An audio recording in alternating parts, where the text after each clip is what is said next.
Welcome to ज्ञान की पाठशाला। ज्ञान की पाठशाला में आप सभी का स्वागत है। Introduction. Good morning, teacher. Good morning, students. Today we learn plant growth and development. Who will tell me what is growth in plants? Ma'am, increase in the size of the cell and elongation in them signifies the growth of plant. Very good, Suresh.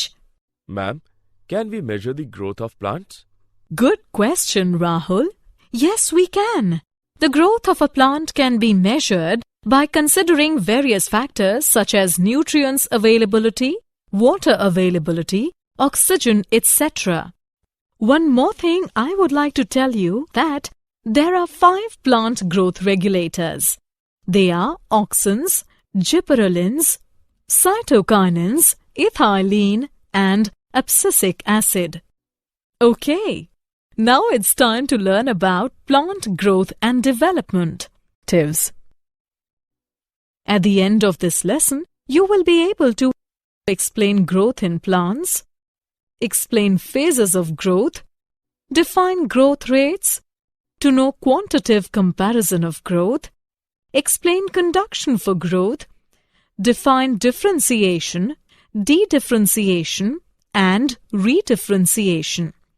Define development, explain plant growth regulators, describe photoperiodism, describe vernalization. Growth. An irreversible increase in the size and number of the cells by division and enlargement is called growth. In plants, the growth generally is indeterminate. Plants have the capacity of unlimited growth because of the presence of meristems at certain locations on their body. The cells of meristems are capable of dividing by their own. When new cells are added in the body of the plant due to the activity of meristem, it is called open form of growth. The root apical meristem and shoot apical meristem are primarily responsible for the elongation of the plant along its axis. In dicot plants, the lateral meristems, vascular cambium, and core cambium are responsible for secondary growth of the plants. Growth is measurable. Growth of the plants can be measured by various factors: increase in cell numbers, fresh weight, dry weight, size of the cell, etc. For example, watermelon cells can increase in size up to 350,000 times. Increase in surface area shows the growth of leaves. Phases of growth. The period of growth is divided into 3 phases: meristematic, elongation, and maturation. Meristematic phase. This phase has continuously dividing cells and is restricted to the apical meristems, both at the root and shoot tips. In this region, the cells are rich in protoplasm. They have large nuclei. Phase of elongation. The aim of this phase is enlargement of cells. Phase of maturation. In this phase, cells undergo maturation to accomplish their final size, shape, and structure. Growth rates. The increased growth per unit time is termed as growth rate. Plants show 2 types of growth: arithmetic and geometric. Arithmetic growth. Only one daughter cell continues to divide while others become mature. For example, root elongating at a constant rate. Mathematically, LT is equal to L0 plus RT, where LT is equal to length at time t, L0 is equal to initial length, R is equal to growth rate. On plotting length against time, a linear curve is obtained. Geometric growth. Initial growth is slow, followed by a rapid increase in growth, followed by a phase where growth slows down. All cells, tissues, and organs typically show this type of growth. Mathematically, W1 is equal to W0 into exponent RT. W1 is equal to final size. W0 is equal to initial size. R is equal to growth rate. T is equal to time of growth. E is equal to base of natural algorithms. Quantitative comparison of growth. Two ways to compare growth quantitatively are absolute growth rate and relative growth rate. Measurement of total growth per unit time is called absolute growth rate. An absolute increase is shown in the areas of the leaves A and B to form leaves A1 and B1. Growth of given system per unit time is called relative growth rate. In the given figure, both leaves increase by 20 centimeters square, but a relatively greater growth has occurred in leaf A. Conditions for growth. The conditions necessary for growth are nutrients. Enough supply of nutrients is necessary for synthesis of protoplasm and act as a source of energy. Water. An adequate supply of water is essential for growth. It maintains cell turgidity, which enhances growth. It also provides medium for enzymatic reactions. Oxygen. It is vital for respiration and for release of energy. Temperature. The most desired temperature for growth is called the optimum temperature, and it ranges from 28 degrees to 30 degrees Celsius. Temperature above 45 degrees Celsius coagulates and damages the protoplasm and stops growth. Differentiation, dedifferentiation, and redifferentiation. Differentiation is the process by which meristematic cells undergo changes in the structure, shape, to perform the specific functions. For example, after the DNA synthesis of the protoderm cells, cell expansion takes place and it forms immature trichome. After that, nuclear migration takes place and then branching occurs and then it reaches to maturation stage. Dedifferentiation. Dedifferentiation is the process by which the already differentiated or mature cells get back the power of division and become meristematic. Redifferentiation. Redifferentiation is the process by which the meristematic cells formed by dedifferentiated cells undergo changes in the structure and shape to perform the specific function. Development. Development is the series of the changes in which organisms undergo in their way from the embryonic state to maturity, that is, from lower state to higher state of organization. Plants undergo different pathways in phases of life in order to form different kinds of structure. This is termed as plasticity. If different shaped leaves present on the same shoot or on different shoots of the same plant, it is called heterophyly. For example, water crowfoot, water startwort. Plant growth regulators. Characteristics. In all the plants, there occurs minute quantities of certain chemical substances that regulates growth and differentiation. These are called growth regulators. A growth regulator may be defined as an organic substance produced naturally in plants controlling growth and other functions at a site remote from its place of production in minute quantities. These are auxins, gibberellins, cytokinins, ethylene, and abscisic acid. The discovery of plant growth regulators. In the last 60 years, a large number of growth regulators have been isolated from plants. The first indication of their existence was given by Darwin 1880, who was studying the bending of the coleoptile of a grass towards light. He found that the light falling on the tip of the grass coleoptile causes some influence. This influence is transmitted downward and causes the coleoptile to bend towards light.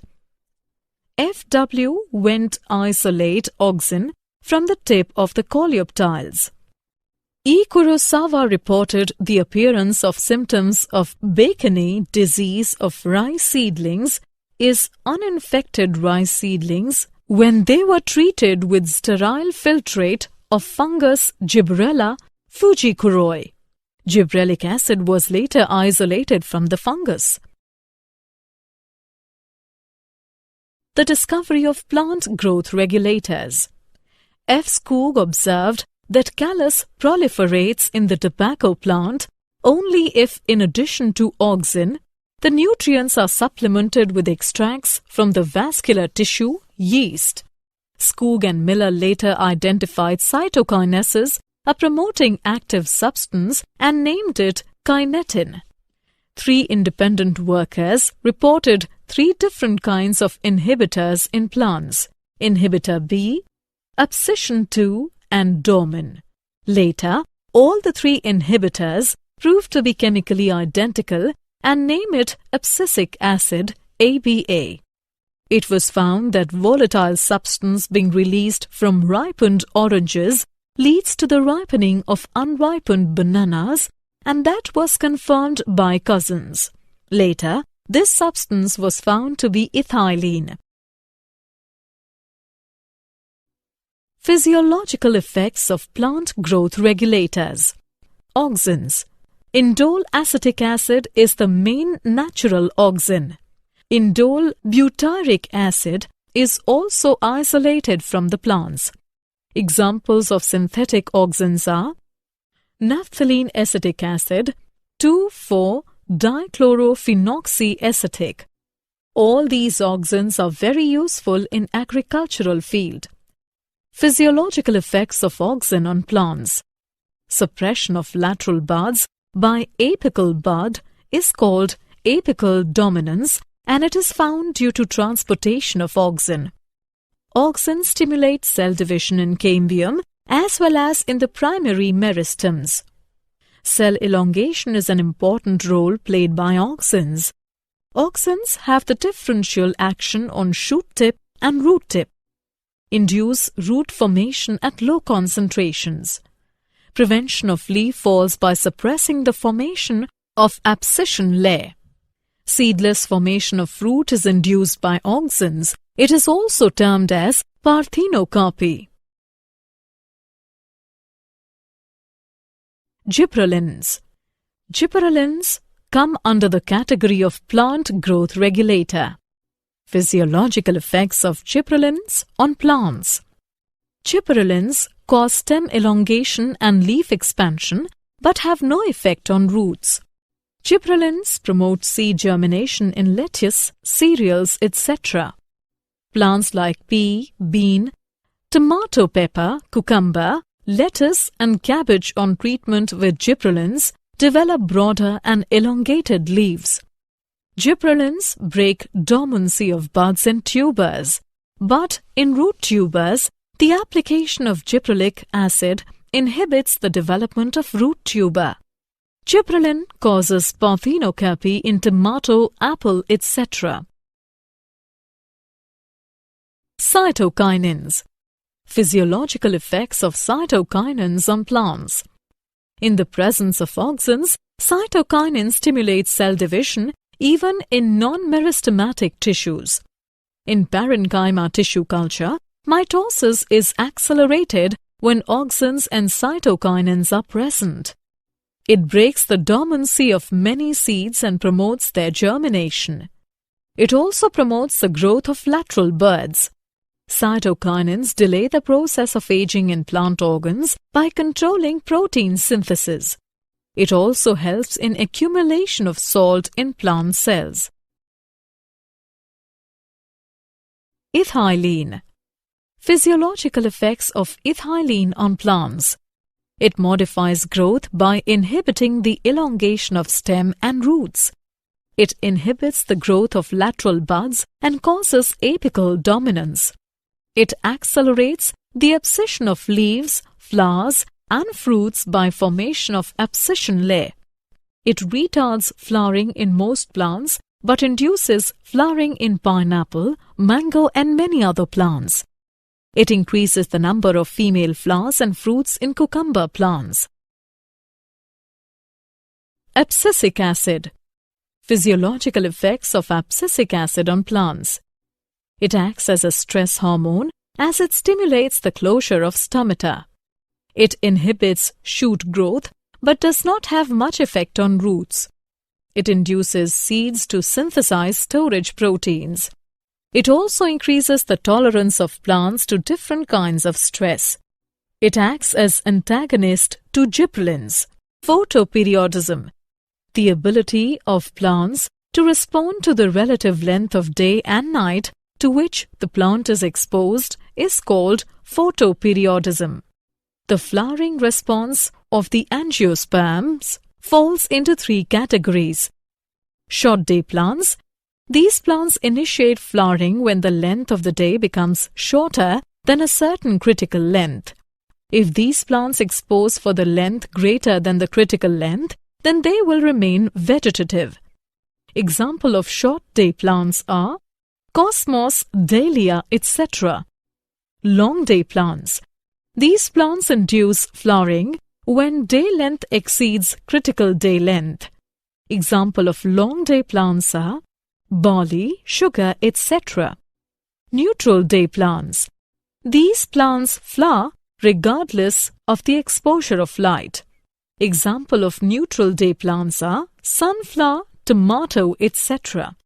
Vernalization. Vernalization is a process in which plants expose to low temperature in order to increase the flowering.